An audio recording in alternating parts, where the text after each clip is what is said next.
guru lain ikut observasi di kelas Bapak Ibu. Nah, di situ pun juga bagian dari kolaborasi ini.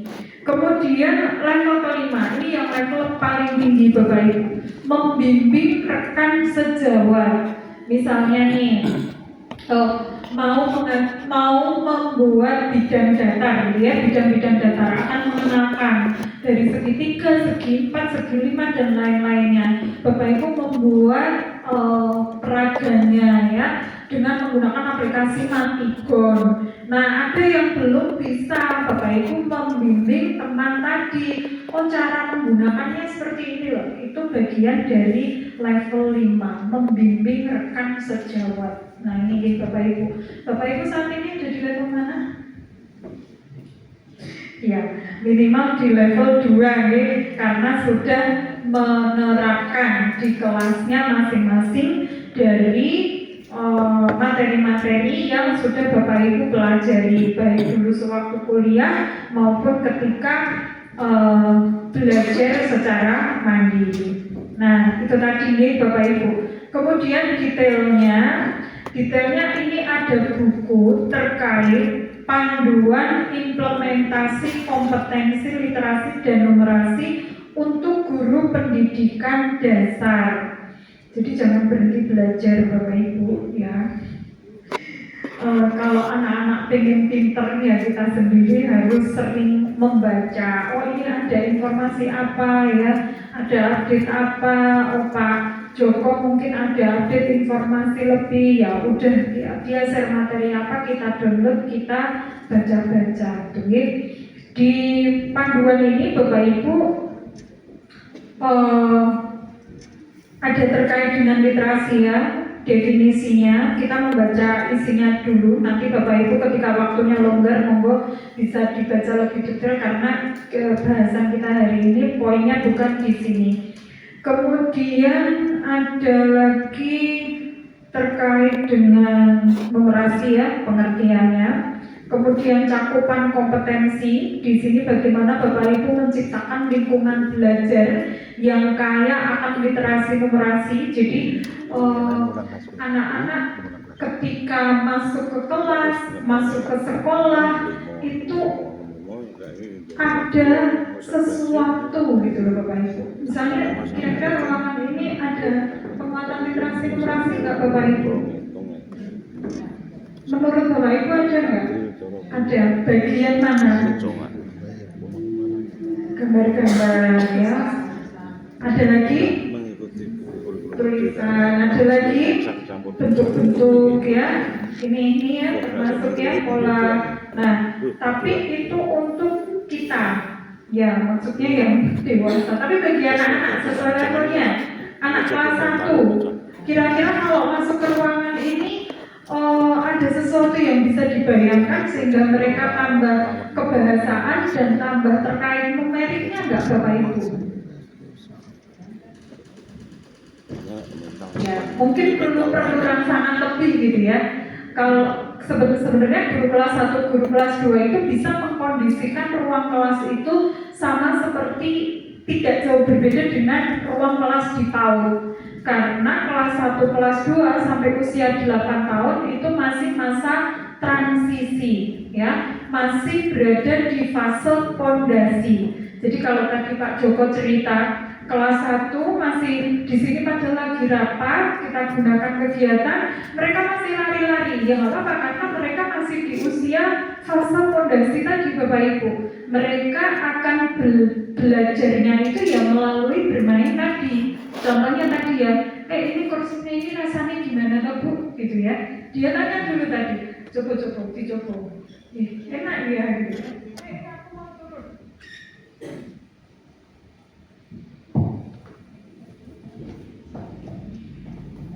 Bu, aku mau turun gitu ya. Ya memang itu masa dia.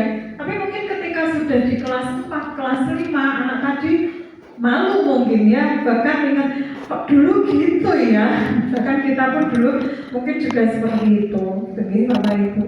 Nah, kita bisa menghias ruang kelas kita, bahkan kalau Bapak Ibu mungkin pernah masuk ke ruang ke kelas PAUD ya, kelas PAUD itu dia dibagi menjadi sentra-sentra nih Bapak Ibu ya, sentra bermain. Kemudian ada juga yang lesehan kan, lesehan. Ada yang duduk ya, mau dikondisikan seperti itu pun nggak masalah untuk yang masih kelas 1. Karena di sini penciptaan lingkungan belajar itu ternyata juga berpengaruh terhadap berpikirnya anak. Yang kedua, pembelajaran dan asesmennya. Bagaimana Bapak Ibu merancang pembelajaran dan asesmen yang di sana nanti juga anak-anak itu bisa menguatkan atau bisa terkuatkan kemampuan literasi dan numerasinya, termasuk budaya numerasi gurunya sendiri. Ada nggak budaya numerasi ini di sekolah Bapak Ibu untuk penguatan Bapak Ibu guru? Nah, terkait dengan baik literasi numerasi tadi ya, untuk kompetensi guru terkait literasi dan numerasi ini Bapak Ibu bisa menciptakan lingkungan belajar, perancangan pembelajaran dan asesmen, serta melakukan atau membudayakan literasi dan numerasi guru. Nanti detailnya silakan Bapak Ibu bisa membaca, mencermati buku ini, bisa dibahas di Kombel Bapak Ibu, ya, komunitas belajar di sekolah. Ya. Kemudian yang selanjutnya, ya, saya ke materi ini, kembali ke sini lagi terkait literasi tadi. Nah, dasar pemikirannya mengapa konsep literasi ini harus tepat terkait dengan satuan pendidikan belum melaksanakan program literasi yang berdampak pada peningkatan kecakapan literasi peserta didik secara signifikan. Rapor pendidikan Bapak Ibu tahun ini dengan tahun kemarin naik turun atau tetap Bapak Ibu?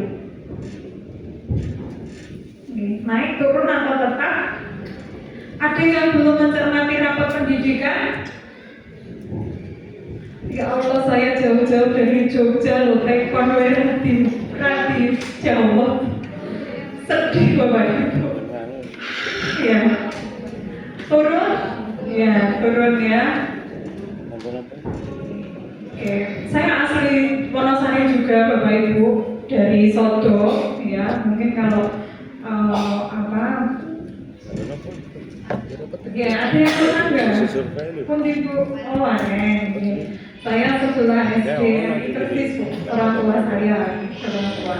Tapi sekarang tinggalnya sudah di Wioro, jadi saya tadi dari Wioro jam 11 panas ngentang-ngentang tak lakoni demi ketemu Bapak Ibu semua. Jadi mohon kalau saya bertanya, mohon ridhonya untuk dijawab. Sedih saya Bu kalau. Oke.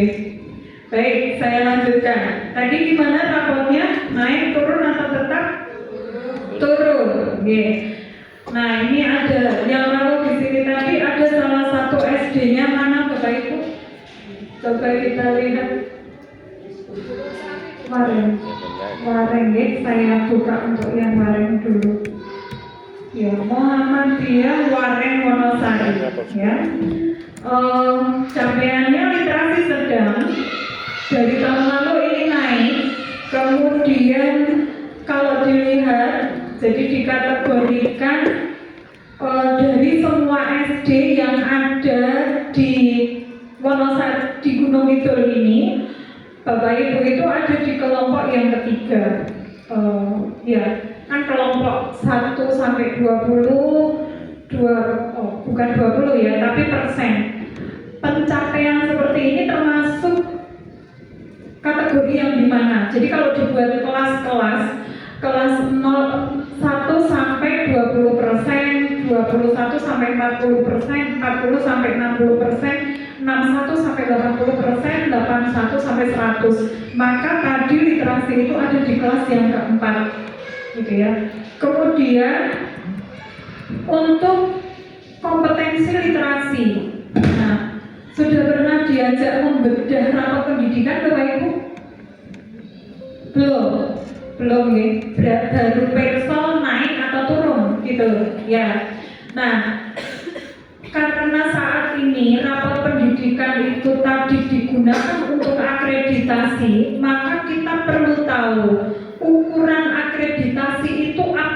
ya, sehingga Bapak Ibu nanti itu ketika akreditasinya naik turun tetap, nah itu tahu yang dilihat itu dari ukuran mana, gitu ya. Nah di sini literasi tadi yang ingin dilihat adalah kompetensi membaca teks informasi dan kompetensi membaca teks sastra. Ya, kalau kompetensi membaca teks informasi ini bisa dibantu guru mapel apa saja Bapak Ibu. Teks informasi, atau saya balik pertanyaannya, adakah mapel yang tidak bisa mendukung kompetensi membaca teks informasi? Ada nggak? Nggak ada. Semuanya bisa ya. Oke, sebagai contoh, guru agama akan bercerita tentang kandungan ya, atau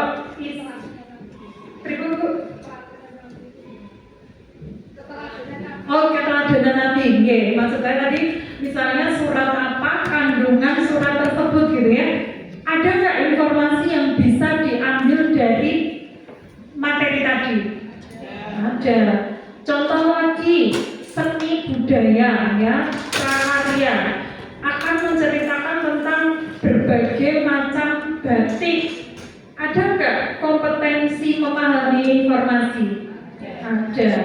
Sehingga kemampuan literasi ini tidak hanya pada saat pelajaran bahasa Indonesia, tetapi semua mata pelajaran. Nah, sekarang kompetensi membaca teks sastra. Berarti kalau sastra paling banyak memang diakomodir oleh bahasa Indonesia. Sastra bisa apa saja Bapak Ibu? Puisi, pantun, ada lagi novel, cerita, legenda, tabel, dan lain-lainnya yang biasanya itu ada di bahasa Jawa, bahasa Indonesia, bahasa Inggris, ya, bahasa Inggris. Oke, nah literasi tadi itu Bapak Ibu, kemampuan membaca teks informasi serta kompetensi membaca teks sastra. Di sekolah Bapak Ibu tidak mengkondisikan anak-anak untuk membaca, kira-kira kompetensi ini bisa bagus atau tidak? Tidak. Jadi memang mau tidak mau ya Bapak Ibu ngajak anak-anak untuk membaca. Bola saya itu sudah banyak setan gepeng nih. Ya, maksudnya apa? HP ya. Ya, anak-anak mungkin satu keluarga, bahkan anak-anak sendiri saya itu juga prihatin ya.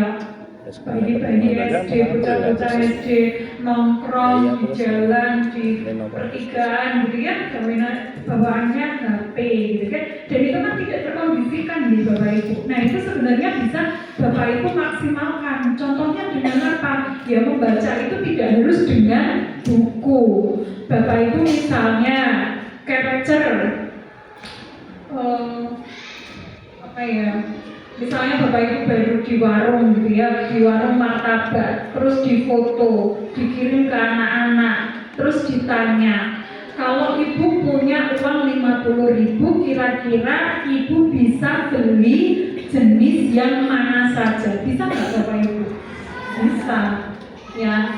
Atau misalnya carilah informasi, kemudian besok ceritakan ke temenmu. Kira-kira anak tadi dengan perintah tadi mau membaca atau tidak? Mau, karena kan ada cerita tadi kan. Nah ini bagaimana Bapak Ibu merangsang anak-anak untuk kompetensi ini? Ya, literasi apa? Jadi membaca teks informasi, membaca teks sastra. Daftar harga martabak tadi termasuk bagian yang mana? Teks informasi, ya. Jadi kita awali dari yang sederhana-sederhana, Bapak Ibu. Kemudian ini untuk level kognitifnya ya. kompetensi mengakses menemukan isi teks, kompetensi menginterpretasi dan memahami isi teks, kompetensi mengevaluasi dan merefleksi isi teks. Siswa di kelas kita itu paling banyak baru berada di level 1 ini, Bapak Ibu, mengakses dan menemukan isi teks, apalagi sampai menyimpulkan, itu belum. Nah, sedangkan untuk numerasi yang ingin dilihat adalah kompetensi ini, bilangan, aljabar, geometri, data, dan ketidakpastian. Saya berangkat tadi itu anak saya nangis. Anak saya kebetulan yang SMP itu homeschooling, Bapak Ibu, ya. Karena kemarin terkait kesehatan sempat di SMP negeri, tapi dengan pertimbangan tadi kemudian kami pindah ke homeschooling. Nah, memang tipenya itu dia harus yang perfect gitu ya. Nah, materinya kelas 9 itu sudah ada bilangan berpangkat, ya, bilangan berpangkat yang dengan aturan kalau A pangkat M kali A pangkat N sama dengan dan seterusnya itu. Saya habis mandi siap-siap itu untuk nangis apa gitu. Apa yang dok? Ya, suruh ngajari gitu. Nah, anak-anak akan bisa mengerjakan materi tadi, tapi kalau saya lihat memang materi saat ini sudah luar biasa nih. Dulu kita belajar materi itu saat SMA, Bapak Ibu. Tapi saat ini SMP kelas 9 itu sudah ada. Ini kan suatu loncatan materi yang luar biasa, gitu. Sementara secara konsep itu belum matang. Kalau dulu kan guru kita kan jadi secara konsep ya, A pangkat N kali A pangkat N sama dengan A pangkat N plus N gitu kan. Nah itu tuh nggak dapet. Jadi kan langsung ketemu soal. Nah padahal itu tadi kaitannya dengan apa? Kompetensi bilangan, ya, bilangan, aljabar. Nanti ketika sudah masuk operasi hitung, kemudian geometri, data ketidakpastian. Anak-anak yang secara geometri dan pengukuran luar masuk ke ruangan ini perlu geometri, Bapak Ibu. Ya, ini motif-motif yang ada di meja depan. Di sini ada nggak? Kalau di meja Bapak Ibu ada. Oh enggak, yang ada di meja Bapak Ibu itu termasuk geometri, Bapak Ibu, ya. Kemudian lantai, kemudian ini papan yang ada di jendela, papan yang ada di pintu, bentuk korden dan lain-lain. Itu semua kalau misalnya anak-anak kuat dulu di konsep geometrinya, masuk ke ruangan ini sudah kebayang geometri, ya. Nah, manfaat dari numerasi itu kira-kira nanti ke sana, Bapak Ibu. Selanjutnya ya, itu tadi terkait dengan literasi numerasi. Jadi rapor pendidikan kita itu nanti ya hanya akan dipengaruhi dari dua unsur ini, literasi, bagaimana kemampuan anak-anak membaca informasi dan sastra, kemudian untuk numerasi terkait dengan kemampuan konsep bilangan, aljabar, geometri, data, dan ketidakpastian. Kira-kira mata pelajaran IPAS bisa nggak kaitannya dengan kompetensi bilangan, Bapak Ibu? Contohnya untuk materi apa? IPAS.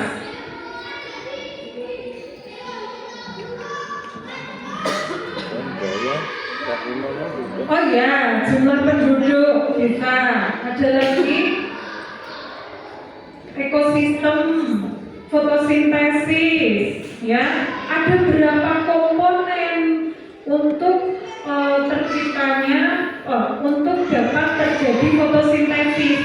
Ada berapa komponen? Berarti anak ini harus apa, Bapak Ibu? Menghitung kan? Berarti perlu kemampuan apa? Bilangan, ya. Sebagai contoh lagi, guru agama Islam mungkin ada di sini. Minimal 1 hari 1 malam kita membaca surat Al-Fatihah berapa kali? Berarti harus apa? Ngitung kan? Berarti berapa rakaat? Kemudian mungkin ada yang memberi contoh lain, Bapak Ibu? Zakat, ya. PJOK, ada nggak PJOK? Ya, 1 sampai 8. Gerakan senam, gitu ya, diulang-ulang. Ya, nanti setelah diulangi 3 gerakan, kita ganti gerakan. Nah itu kan harus paham juga terkait bilangan kan Bapak Ibu. Oh ini tadi sudah 8 kali yang keberapa gitu kan. Nah berarti di situ perlu numerasi. Oke, ini rapat pendidikan Bapak Ibu. Kalau di SD Waren tadi,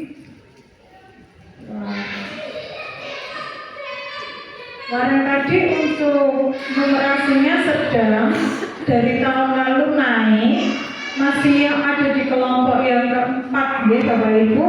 Dari bilangan, aljabar, geometri, data ketidakpastian. Tapi sayangnya ini tidak ada skor saat ini berapa. Hanya yang mengalami kenaikan drastis itu di data dan ketidakpastian.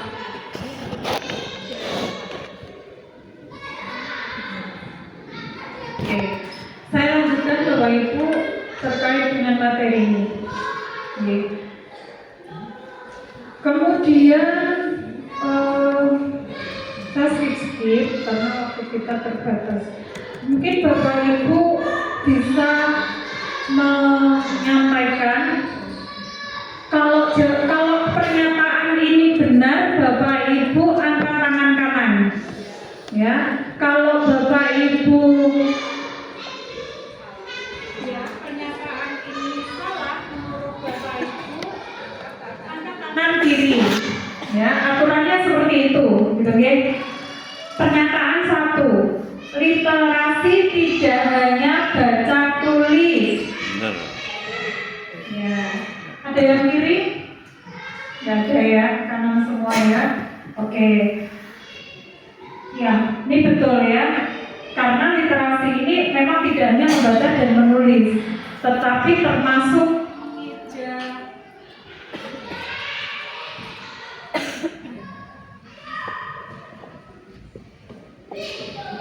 Ada yang dari sini Bapak Ibu? Ya.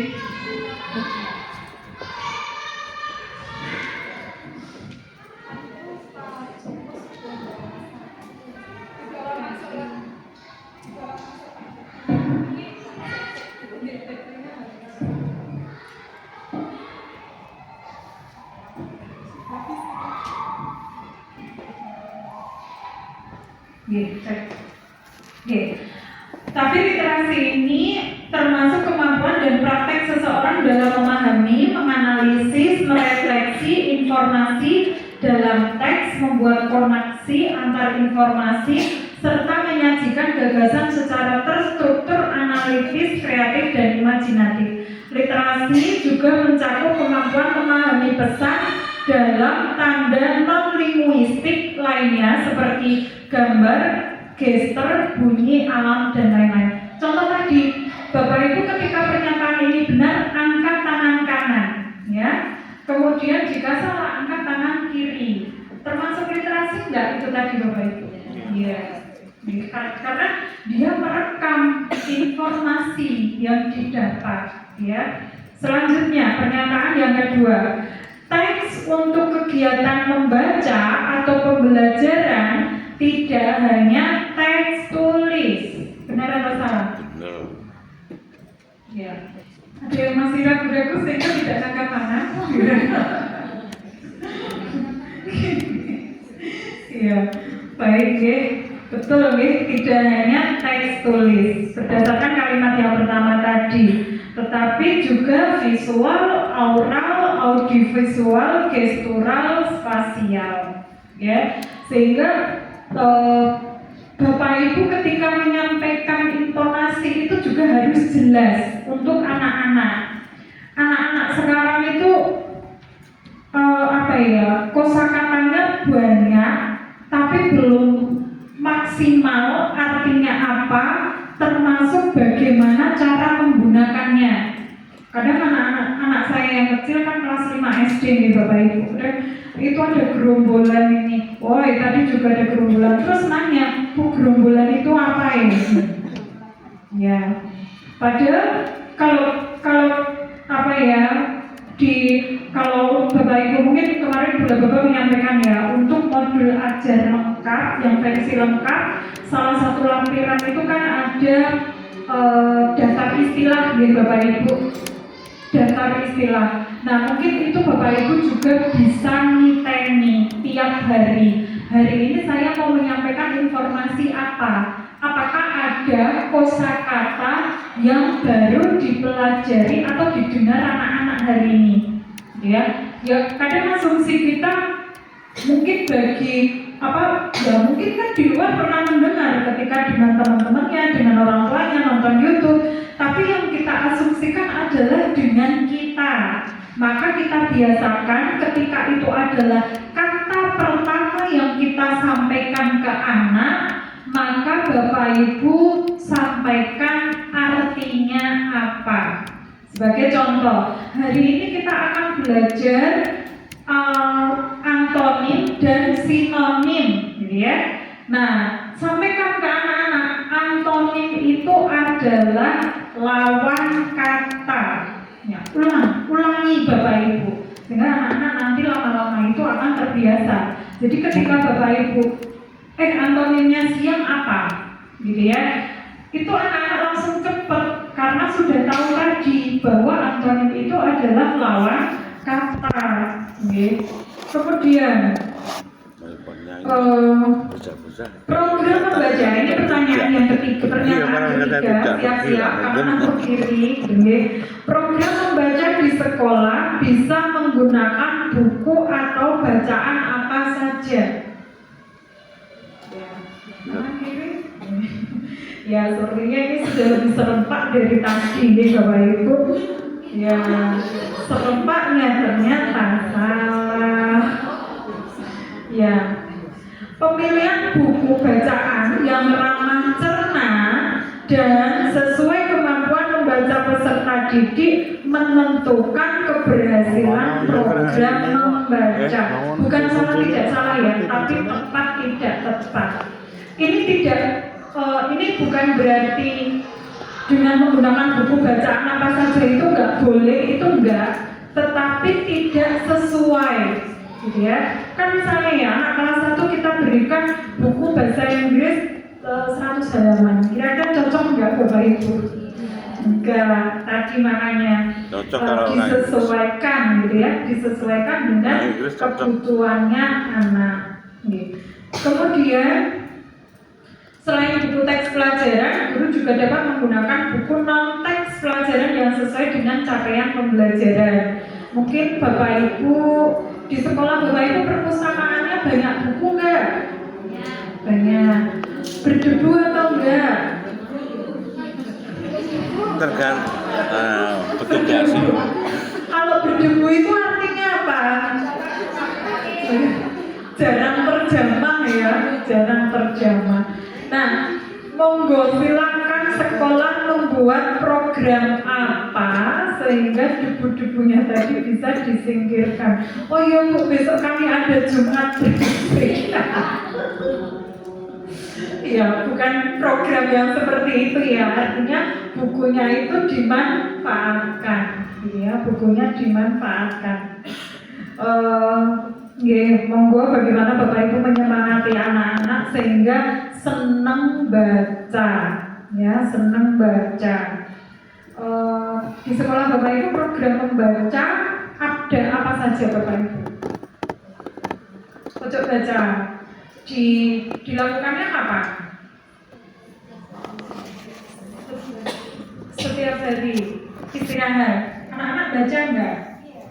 Ya. Terus meyakinkan anak-anak baca atau tidak dengan cara apa? Tadi baca apa gitu ya. Sebenarnya kalau memanfaatkan waktu istirahat itu juga kurang tepat. Karena kan istirahat itu ya anak-anak apa? Istirahat gitu ya. Sementara kalau kita minta untuk membaca berarti anak-anak tetap apa?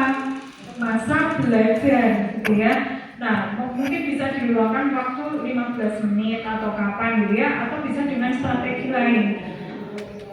Diminta coba pulang. Kemudian ada buku progres. Buku progresnya itu Bisa dengan buku tulis, tanggal berapa, baca judul apa, halaman berapa, intinya apa. Kemudian bisa diparaf, gitu ya. Kalau misalnya waktu saya repot sebagai guru kelas marah sekian, bisa diparaf antar teman, ya, antar temannya, teman sebangku, teman depan, teman belakang. Itu juga sekaligus biar mereka bersosialisasi, Bapak Ibu.